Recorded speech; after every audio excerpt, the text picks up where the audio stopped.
माननीय प्रमुख पाहुणे, अध्यक्ष, शाळेचे मुख्याध्यापक, आदरणीय शिक्षक आणि माझे सर्व मित्रमैत्रिणींनो, आज 15 ऑगस्ट आणि आज आपण येथे भारताचा स्वातंत्र्य दिन साजरा करण्यासाठी जमलेलो आहोत. सर्वप्रथम सर्वांना या मंगलमय दिनाच्या हार्दिक शुभेच्छा.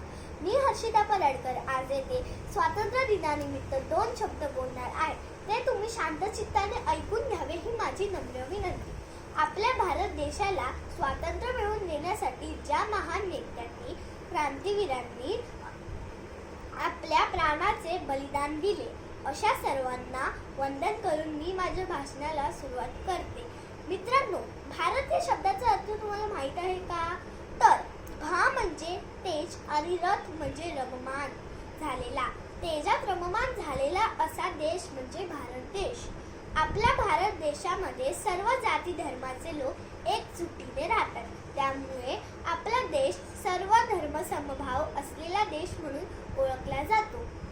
भारत माझा देश आहे आणि सारे भारतीय माझे बांधव आहे, अशी प्रतिज्ञा आपण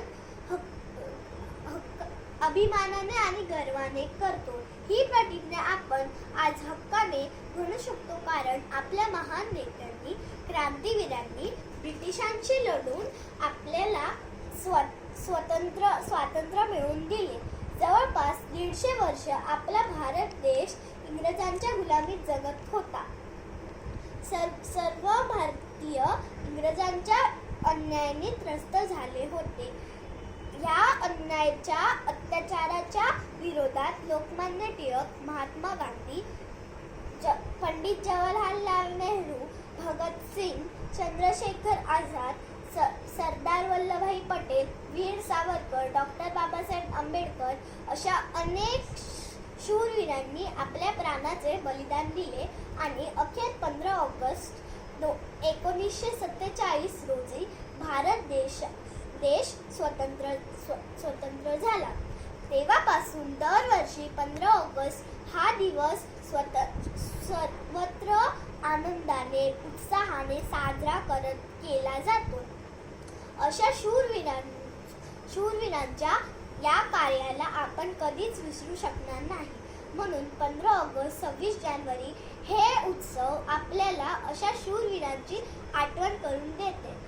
आज सर्व शहरात, तालुक्यात, गावागावात ध्वजारोहण केले जाते, राष्ट्रगीत गायले जाते, भाषणे, प्रदर्शने, प्रभात फेरी यांचे आयोजन केले जाते.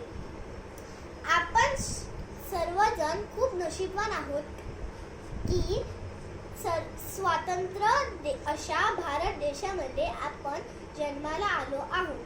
त्या शूरवीरांच्या बलिदानामुळे आपण आज शांत आणि सुंदर आयुष्य जगू शकत आहे. आजचा हा सुवर्ण काळ आपण कधीच इतक्या आनंदाने, उत्साहाने साजरा करत आहोत, कारण आपल्या देशाचे वीर जवान तिकडे सीमेवरती स्वतःचा जीव धोक्यात घालून शत्रूंशी सामना करत आहे. ह्या सैनिकांना माझा सलाम.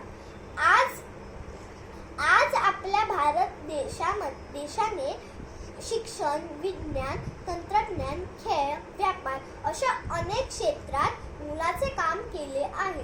दिवसेंदिवस देश प्रगती पथावर जात आहे, परंतु समाजात गुन्हेगारी, भ्रष्टाचार, गरिबी आणि अस्वच्छता यांचा प्रमाण वाढत आहे.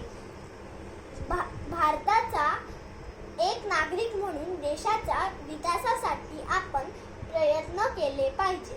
वाईट लोकांपासून आणि वाईट गोष्टींपासून आपण देशाचे संरक्षण केले पाहिजे. सर्वांनी एकत्र येऊन एकजुटीने काम करून भारत देश जगातील सर्वोत्कृष्ट देश बनवणे ही आपले कर्तव्य आहे. शेवटी मी एवढंच म्हणेन की अनेकता में एकता ही हमारी शान है, इसीलिए मेरा भारत महान है. धन्यवाद.